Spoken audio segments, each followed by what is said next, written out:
ఈయన మాటలు చూడండి ఒకసారి. చంద్రబాబు గారు మీకు 77 ఏళ్ళ వయసు, బహుశా మీకు ఇది లాస్ట్ ఎలక్షన్ ఏమో. ఎప్పటి నుంచో ఇదే మాట అండి. మీకు ఎంత వయసు వచ్చింది, ఇదే లాస్ట్ ఎలక్షను, నెక్స్ట్ ఎలక్షన్ దాకా మీరు ఉండకూడదు, నెక్స్ట్ ఎలక్షన్ దాకా మీరు ఉండరు. ఎప్పుడు ఎవరో ఒకరు చావు కోరుకోవటమే. జగన్మోహన్ రెడ్డి గారు కాస్త సిగ్గుపడాలి మీరు. ఎందుకంటే ప్రత్యర్థి చావు కోరుకోడు సమర్థుడు ఎవరు. ప్రత్యర్థిని ఓడించాలని చూడాలి తప్ప ఆయన చనిపోతే మనం అందరం ఎక్కేయచ్చు, ఆయన ఎలాగైనా చనిపోతే బాగుండు. ఏం పద్ధతి అండి ఇది? ఎందుకు చావుల గురించి? 100 సంవత్సరాలు వచ్చిన వాళ్ళు కూడా హ్యాపీగా బతికేవాళ్ళు ఉన్నారు, 40-50 సంవత్సరాలకే అర్ధాంతరంగా పోయేవాళ్ళు ఉన్నారు. కాబట్టి వయసుకి చావుకి సంబంధం ఏంటి? 10 సంవత్సరాలు పసిపిల్లలు కూడా చనిపోతారు, 10 సంవత్సరాల్లో చనిపోతారు, 20 సంవత్సరాలు యువకులు చనిపోతారు, 40 సంవత్సరాల్లో చనిపోతారు, 50 సంవత్సరాలు, 70 సంవత్సరాల పైన అంటున్నారు మీరు. అది ఎంత అదృష్టం అండి. అది దేవుడు సంపూర్ణ ఆయుష్ ఇచ్చారు ఆయనకి. మీరు ఎంత కోరుకున్నా ఖచ్చితంగా ఆయన ఇంకొక 4-5 ఎలక్షన్లు చూస్తాడు ఆయన. మీలాంటి వాళ్ళు ఎంత అనుకున్నా కానీ నిజాయితీగా ఉండేవాడికి ఎప్పుడు దీర్ఘాయుష్ ఉంటుంది. కానీ చావులు కోరుకోవడం ఏంటి?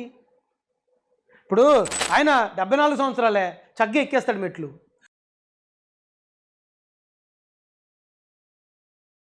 మీకు 50 సంవత్సరాలే అంటారు, 55 ఎన్నో.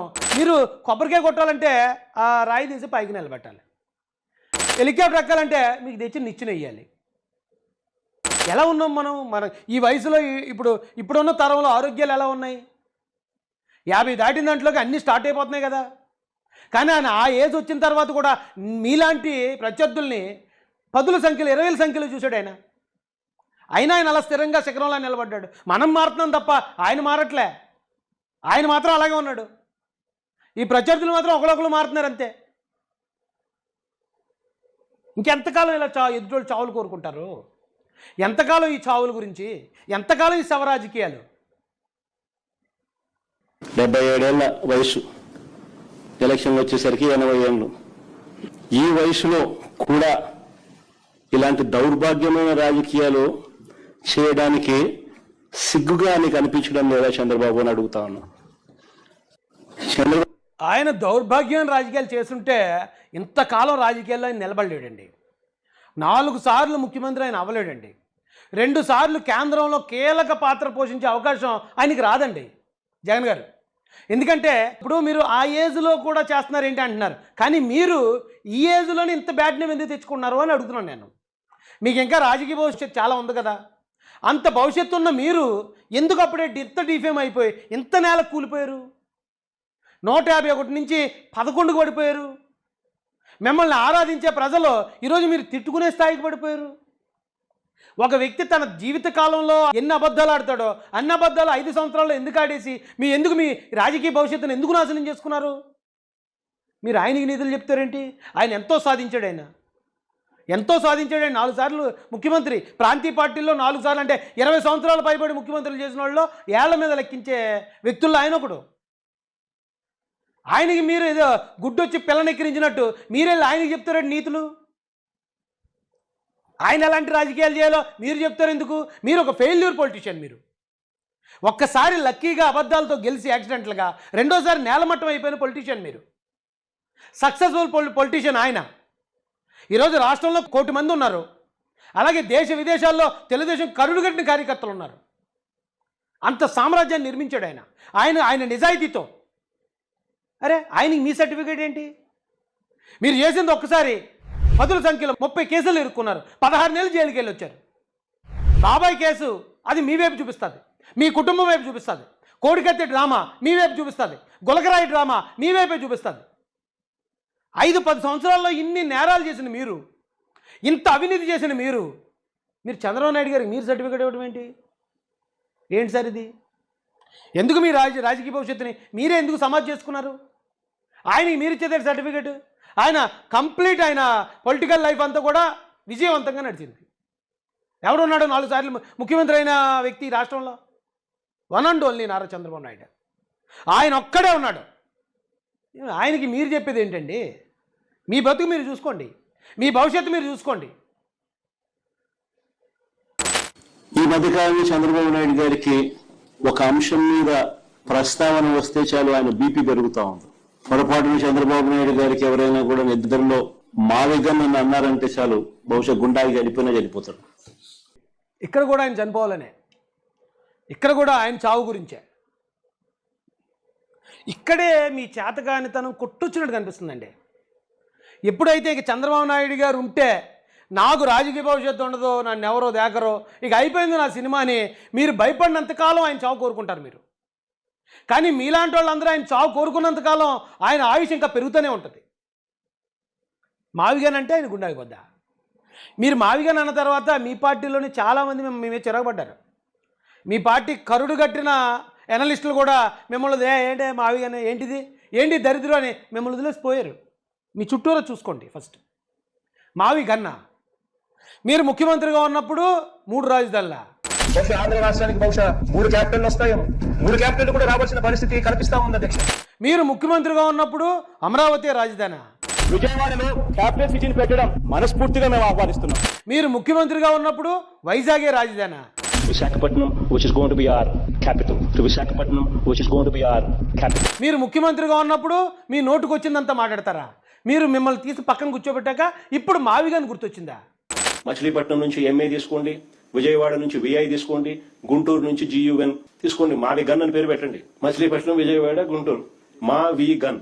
మచిలీపట్నం, విజయవాడ, గుంటూరా ఇప్పుడు గుర్తొచ్చాయా? మీరు అధికారంలో ఉన్నప్పుడు గుర్తురాలే? ఏమంటే ఇలా చెప్పడానికి సిగ్గు అనిపించట్లేదండి? కాస్తైనా సిగ్గు అనిపించట్లేదా? ఎన్ని మాటలు మార్చారు మీరు రాజధాని గురించి. రాజధాని అంటే మీకు ఎందుకు అంత ద్వేషం? అది ఖమ్మోళ్ళు రాజధాని అని ఒకసారి, లేకపోతే అక్కడే బాగుపడాలా, కర్నూలు వాళ్ళు బాగుపడకూడదా, వైజాగ్ వాళ్ళు బాగుపడకూడదా అని మరొకసారి ఈ వర్గ వైషమ్యాలు రేపటం, ప్రాంతీయ విద్వేషాలు రేపటం. ఎన్ని చేస్తారు సార్ మీరు? ఎప్పటికీ కూడా మీ పార్టీ వాళ్ళు, మీ అనలిస్టులు, మీ యూట్యూబర్లు మీ మీదే చిరాకు పడినా కూడా ఇంకా మావిగానని మీరు సమర్థించుకోవడమే కాదు, అది చూసి ఆ తెంగర నిర్ణయం కోసం చంద్రబాబు నాయుడు గారు గుండె ఆగిపోద్దా? ఏంటండి ఇలాగైతే మీ పార్టీ ఎలా నడపగలరు మీరు? ఇవే మాకేం బాధ లేదండి, మాకు చాలా హ్యాపీ మీరు ఎలా ఉన్నంతకాలం. మీరు ఎలా మాట్లాడినంతకాలం మాకు పోటీయే లేదు, మాకు ప్రత్యర్థే లేడు ఈ రాష్ట్రంలో. తప్పు కదా? గుండె ఆగిపోయి చచ్చిపోతాడు. ఎందుకు ఈ చావులు కూడా ఎందుకు? బీపీ పెరుగుతా ఉంది. ఎప్పుడైనా మీరైనా పొరపాటున అనండి, ఎప్పుడైనా మావిగన్ గురించి మీ కమెంట్స్ ఏంటి సార్ అని. గుండె ఆగిపోకపోతే అదృష్టం. ఈ మాట విన్నప్పుడు, నా మాట అన్నప్పుడు ఒకసారి ఆ జర్నలిస్టుల వైపు ఒకసారి కెమెరా తిప్పితే బాగున్నాం. ఎందుకంటే వాళ్ళు ముసుముసి నవ్వులు నవ్వుకుంటూ నవ్వు ఆపుకుంటూ ఉంటారు. ఆ మావిగన్ అనేది మిమ్మల్ని ముంచేసింది. ఆ మావిగన్ అనే నిర్ణయం మిమ్మల్ని ఇంకో 30 సంవత్సరాలు వెనక్కి లాక్కుపోయింది, మిమ్మల్ని మీ పార్టీని. ఇన్ని మాటలు మార్చిన తర్వాత ఒక వ్యక్తికి క్రెడిబిలిటీ లేకపోతే రాజకీయాల్లో నిలబడడం సాధ్యం కాదు అని వాళ్ళు ముసుముసి నవ్వులు నవ్వుకుంటూ ఉంటారు. అంతే తప్ప మావిగన్ గురించి ఇక్కడ గుండెలు ఆగిపోయేవాళ్ళు, లేకపోతే రక్త కన్నీరు కాచేసేవాళ్ళు లేరు జగన్ గారు. మావిగన్ అనేది ఒక తింగర నిర్ణయం. అది ఆ పేరు ఒక తింగర పేరు. ఒకవేళ నిజంగా ఆ 3 ప్రాంతాలను కలిపి పెట్టాలన్నా ఒక మంచి పేరు ఏదైనా పెట్టాలి తప్ప అందులో ఒకటి ఇందులో ఒకటి తెచ్చి పెట్టరు. నేను అంతకుముందు కూడా చెప్పాను, మీకు కుమార్తె లేకపోతే కుమారుడు పుట్టినప్పుడు వాళ్ళకు ఒక కొత్త పేరు, కొత్త ఐడెంటిటీ ఇస్తాను తప్ప నాన్న పేరులో ఒక అక్షరం, అమ్మ పేరులో ఒక అక్షరం, నాన్నమ్మ పేరులో ఒక అక్షరం, తాత పేరులో ఒక అక్షరం తెచ్చి పెట్టరు. అది ఎక్కడా లేదు. అది ఒక ఈ రాష్ట్ర చరిత్రలోనే అత్యంత తింగర నిర్ణయం, తింగర స్టేట్మెంట్. అది ప్రజలు నవ్వుకుంటారు అలాంటివి విన్నప్పుడు. దానికి 4 సార్లు ముఖ్యమంత్రి చేసిన చంద్రబాబు నాయుడు గారు కంగారు పడిపోతున్నారా? కంగారు అయిపోయి గుండె అయిపోయి బీపీ పెరిగిపోతుంది. ఏంటి ఎక్స్పెక్టేషన్లు ఏంటి? ఇంత ఎందుకే ఓవర్గా ఎక్స్పెక్ట్ చేసుకుంటారు మిమ్మల్ని మీరు? ఆ నిర్ణయం ఒక కామెడీ నిర్ణయం అని మీకు ఎవరు చెప్పట్లేనట్టుంది మీ పార్టీలో. అదొక తింగర నిర్ణయం, ఒక కామెడీ నిర్ణయం. ఎవరో పిల్లల్ని తీసుకొచ్చి పేరు పెట్టమంటే దేవుడు అన్నారు మీరు.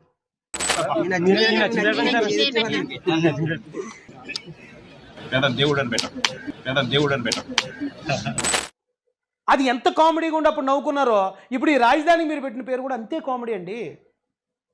అది మీకు ఎందుకు అర్థం కావట్లేదు సార్? పిల్లలు కనండి అని చంద్రబాబు నాయుడు గారు అన్నారట, కానీ వాళ్ళు కనలేదట.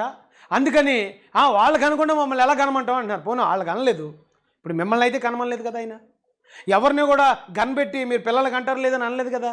ఆయన పిలిపించాడు, యువత కావాలి, యువత ఉండాలి, యువత తగ్గిపోతున్నారు కాబట్టి మీరు పిల్లలు కానండి, ప్రభుత్వం నుంచి నేను చూసుకుంటాను, ఆ పిల్లలు నేను పోషిస్తాను అని ఆయన అన్నాడు. నచ్చిన వాళ్ళే కదా కంటారు. లేకపోతే పిల్లల్ని కనకపోతే అందరినీ సరే వరుసగా నిలబెట్టి కాల్ చేయండి అన్నాడు ఏంటి ఆయన? ఫైరింగ్ ఆర్డర్లు ఏమన్నా ఇస్తాడు? మిషన్ గన్లు అట్టుకొచ్చి ఒక్కొక్కరిని కాల్చేమన్నాడు ఏంటి? కాదు కదా.